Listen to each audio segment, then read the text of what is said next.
Greetings to all true boxing enthusiasts. Earlier today, I carefully watched the much anticipated so-called Night of the Legendary Samurais in Saudi Arabia, broadcast live.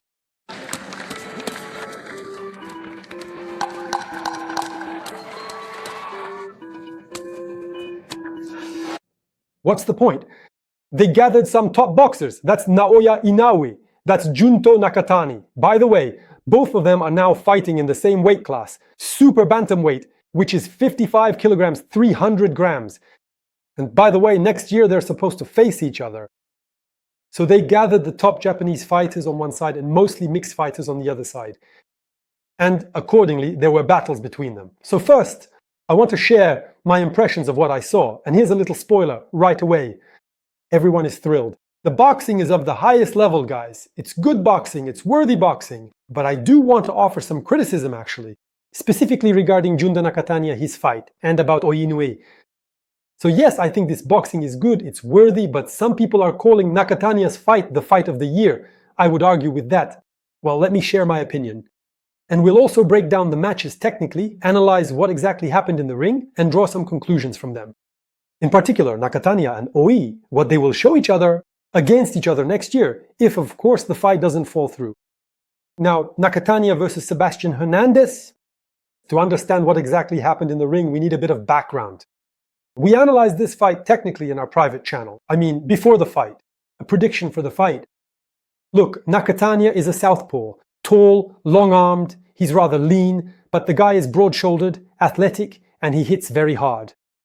He puts a lot of weight into his punches, especially with his rear hand. He really throws it long and straight. He throws combinations, hits with hooks, lifts with uppercuts, uses his lead hand, goes for the head and the body.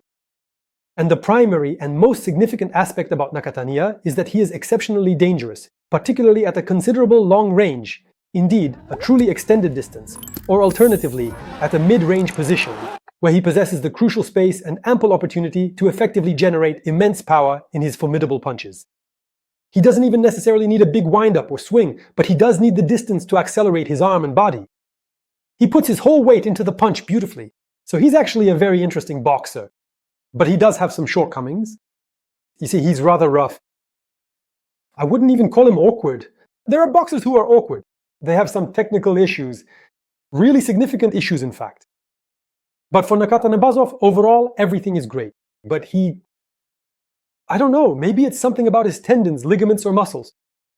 But he's kind of stiff, you know? He lacks flexibility. In short, he's somewhat similar to Errol Spence, to Jermell, specifically Charlo. That is, he's very stiff. It's this kind of raw, rigid power. As a result, he takes punches. His opponent was a Mexican, Sebastian Hernandez. A rather peculiar guy. Even though he's a prospect, a big one, with a high knockout percentage, all wins. But from a distance, it's immediately clear that he's worse than Nakatani. At mid-range, from a distance, there's nothing for him there at all. He has absolutely nothing to catch there. But you know, he's Mexican, and Mexicans, what do? So if you look at Nakatani, he has this kind of stance. By the way, Nakatani also has a very interesting stance. He really puts his legs out there. He stretches them far apart, kind of sits down in a strange way, a bit of an odd stance, but his body overall is more upright. Even if he's hunched, it's still straight. But the Mexican, Hernandez, he stands on his front foot, so he's kind of compact here, like Mexicans do. He puts emphasis on his punches, especially those front hand hooks. Basically a typical Mexican style. So accordingly, he has every chance. He just needs to avoid fighting from a distance, because from afar, he'll just get broken apart by Nakatan. There's really no chance there. He needs to get in close and work the body and the head up close.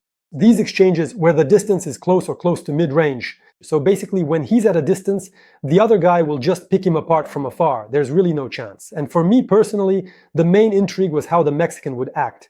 So in the first round, Hernandez starts off very slowly, and Nakatan breaks him down from a distance.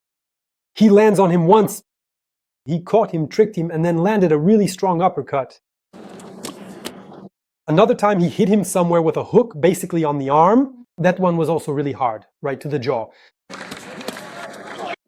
That was the first round, then the second and third rounds. The pattern is pretty much the same. What is the Mexican doing? Anything good? He keeps pushing forward. He tries to get closer. He keeps on. He doesn't even really attack. He doesn't actually attack. That's the thing. It's like he's like a steamroller, but slow. Slow, but all the time. He keeps pressing forward. And basically, for the whole first half of the fight, Hernandez was beating him up while rolling back. With very heavy punches. It was even scary to watch at times. There was also this thing where Hernandez worked the body more, like those Mexican hooks, right to the body. And in turn, Nakatani was hitting the head more. Well, so, the second half of the fight, Nakatani slowed down a bit on his feet. Maybe it was Hernandez's body shots that had an effect. And Hernandez also started to pick up the pace. He began to catch Nakatani with his punches from time to time.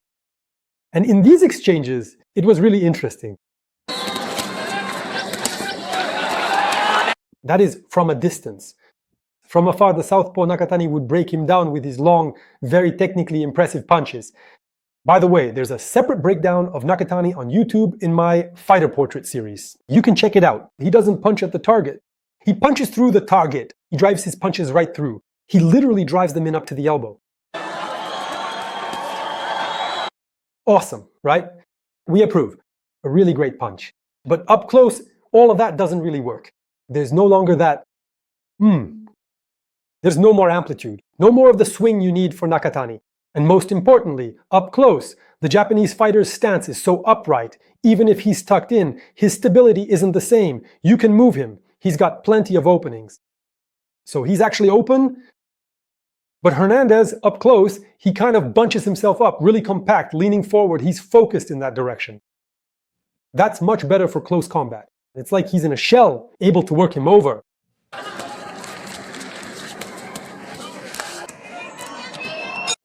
And that's exactly what he did. And at first the fight was kind of one-sided, meaning his pressure, well, he was just breaking him down. Anyone else in his place would have already gone down long ago. But he's got a strong head. Mexicans, they're selected from an early age. And he withstood everything. And then he started to take over. I don't even remember. Round 7, 8, 9, 10. Well, in short, several rounds went to Hernandez. Actually, Hernandez also has a very interesting punching technique. He has, that classic Mexican school style, and I mean that in the best sense of the word. His punching technique reminds me of, there's a boxer named Sergei Bogachuk. So, you know how Hernandez throws his punches? Well, by the way, Bogachuk does too.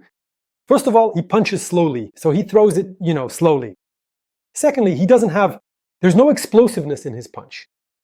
I mean, some people punch slowly but with tension, and their punch still has that driving force. They try to put all the energy into that short impulse. But this guy, not at all. He just throws his punches like that, calmly, So his punches, overall, he himself is very smooth and calm. And he's kind of like George Foreman. Only George Foreman, weighs 100 kilos. He was 40 or 46 when he became champion.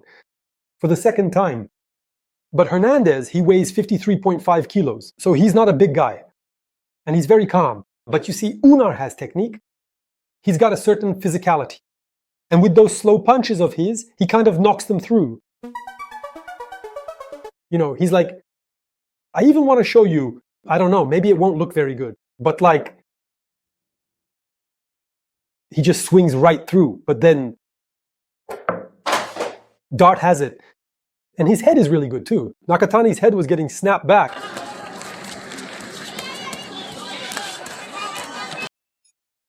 It doesn't affect the outcome of the fight, but it's just interesting, technically speaking. In the end, Nakatani turned it on in the 12th round. In the 11th, although I think Hernandez still took the 11th round, but overall, the second half was Hernandez's, though Nakatani managed to claw out a few rounds from that second half. He managed to claw out about 2 rounds there as well, and then it was interesting to see how the judges would score it. That's my verdict though. Guys, I'm not a judge, I don't get paid for this. I'm not sitting there marking every round, which is also important if you want to score it perfectly. But just by eye, I would have given it to Nakatani, 7-5. 2 of the judges scored it exactly that way. But the third judge, he was a local judge, by the way. They say he's actually a local resident. Their country isn't really known for boxing to begin with. And he scored the rounds in favor of Nakatani. 10-2. We're not going to judge him for that. It's pretty debatable. Honestly, you could see it that way. So 10-2 doesn't mean he beat him up 5 times as much. No, 10-2 just means Nakatani won 10 rounds. He could have won them even if it was just by a little bit. If you're just a bit better, that's it, you win the round. Even if it's just by a tiny margin. So maybe he just saw it that way, that Nakatani won at least a little bit in 10 rounds but still won. And he voted for him? Now people are amazed by this fight. They're saying it's the fight of the year. Yeah, I agree, it was a really tough slugfest. Especially, rounds like 8, 9, 10, and 7 in particular. But that was something else. It felt like at any moment someone could go down. By the way, Nakatani's right eye closed up during the fight. Well, not completely closed, but almost. But yeah, it was awesome. It was bone on bone. And this is technically very interesting. Nakatani hits harder at speed. He puts in a lot of effort and breaks through. And Hernandez hits, he carries, even without an explosion. That's also cool. That is, there is a kind of hidden power in the blow. In general, I am a boxing fan, and I am a fan, including punch, technique, strike. I found that interesting, how the mechanics of movement are built for each person. Seeing exactly how a person throws a punch is always very interesting. It's like those conversations, when people say Bivol supposedly has no punch. Well, that's what many people have said. But if he has no punch, then why doesn't someone just walk him down and take him out? Interesting, isn't it? So he's not lacking in punching power, guys. He's actually quite powerful, just cautious. And that's what makes it interesting to watch. And it was really fascinating, in the ring to see Hernandez's technique, how he throws his punches. But he didn't win. And now the criticism of this fight is what exactly? The criticism is that they turned it into a slugfest. But that's not just the achievement of both boxers. It's also a matter of character. But in many ways, it's also a shortcoming of both fighters. So why was Hernandez able to fight like that? Well, basically, because when it comes down to it, he's actually a pretty straightforward guy. I mean, yes, he hit hard, yes, he moved like a rocket, but he doesn't have that fluidity. Strange as it may sound, his whole victory, he's a good-looking guy, but basically, he's a simple guy. His boxing is a bit rough. It's all about brute strength. He really does resemble Jermell Charlo in his prime, of course. And he just let the Mexican end up fighting him. That's all there is to it. I mean, another boxer in his place could have simply not allowed that to happen. And as for Hernandez, he did great, showed real character. But first of all, he basically threw away the first half of the fight. In my opinion, well, not half, no, probably the first 3 rounds. Or at least the first 2. Basically, the start of the fight. Whenever he took a step back or tried to fight at a distance, that was the end for him, really. I think he needed to be more disciplined and go for close-range fighting. But he kind of missed that opportunity, and in the second half, it just happened on its own because Nakatila slowed down a bit. So basically, in terms of technique as well, Hernandez was a bit undisciplined, in my opinion. He didn't do his technical best. And physically, he was also a bit lacking.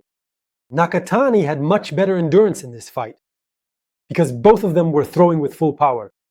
But Nakatani, like a rocket, kept moving between. That is, he doesn't always have the skill to hit while moving away at the same time. He just throws a punch and then sort of moves away. But can you imagine how much energy that takes? So essentially, Nakatani won simply because he had more endurance, and the Mexican couldn't finish him off. He just didn't have enough physical strength, among other things. That's why this fight looks like, wow. But in reality, one didn't do enough in one aspect and the other didn't do enough in another. And that's why there was such a standoff. So I didn't really see top-level boxing or invincibility in this bout. Although, yes, both of them were undefeated. The Mexican suffered his first loss, and as a result, Nakatani remains undefeated. But I didn't see, Mayweather, Pacquiao, or the fight between Crawford and Canelo. They put on a great fight, but both had pretty clear flaws, and neither of them managed to take advantage of each other's weaknesses. That's just how it was. Now the next fight? In short, let's make this one even briefer. I also recorded my prediction in the private channel. Guys, I encourage all of you to subscribe to the private channel. That's where I post most of my main content. to the private Telegram. Yes, it's paid. For you, it's extra content. And there's a lot of it there. And the comment section has reasonable discussions with each other. And I also always try to reply in the comments if I have time. But I almost always have time for the private channel. And for me, it's an extra salary if you subscribe. And this fight was very boring. So Inoue is a handsome guy and a new star. By the way, we'll talk about this separately in a moment. Has his form dropped or not? Has his punching power decreased or not? First of all, this isn't his first weight class anymore. This is either his fourth or even his fifth weight class for Inoue. He's already moved up a lot. And he's already getting older. He's already 32 years old. That's a good age still, but it's already a bit risky. He's also started to go down in his recent fights. Not in this one, but he's done well.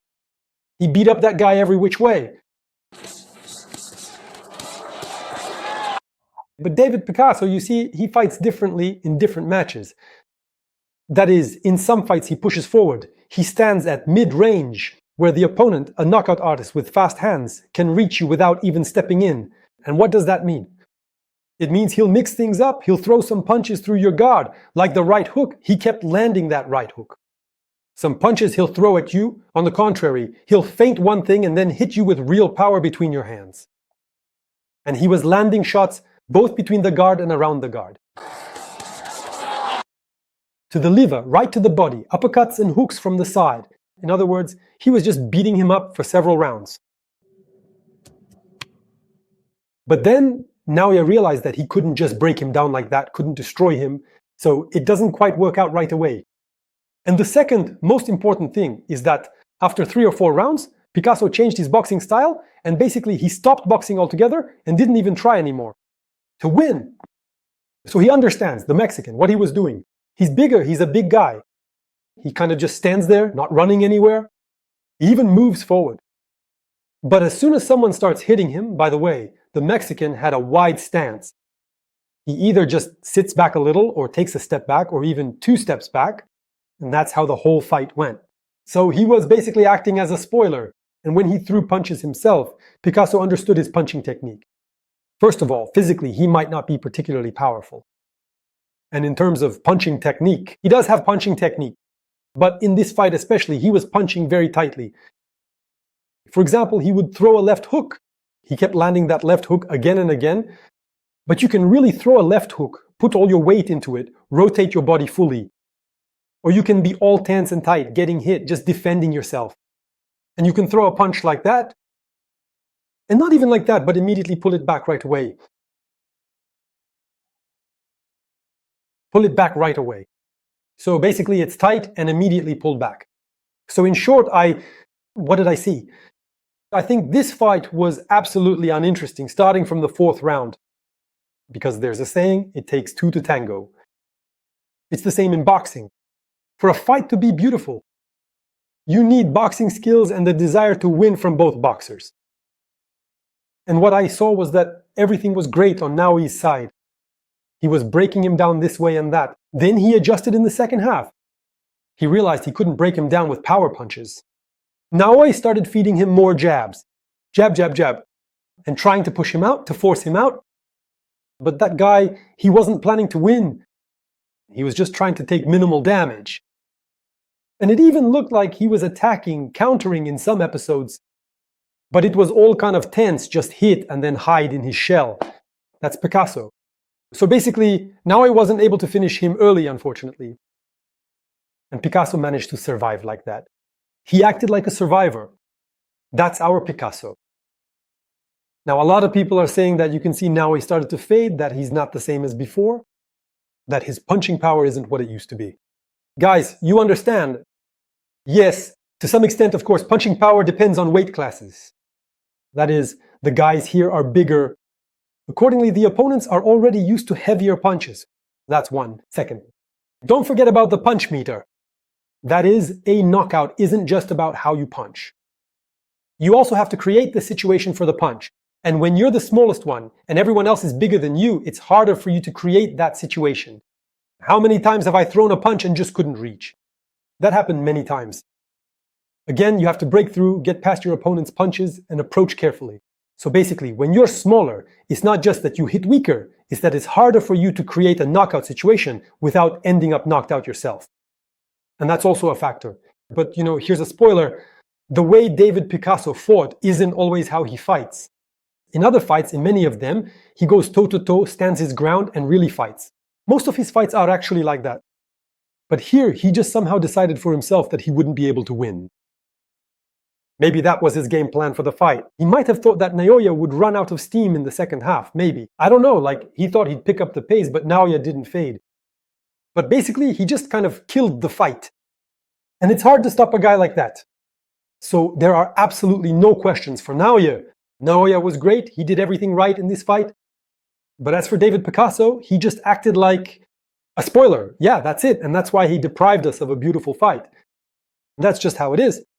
Now, if in 2026 Naoya faces Junto Nakatani, well, first of all, obviously, a detailed prediction for that fight will be on the private channel. Of course, not now, but closer to the fight.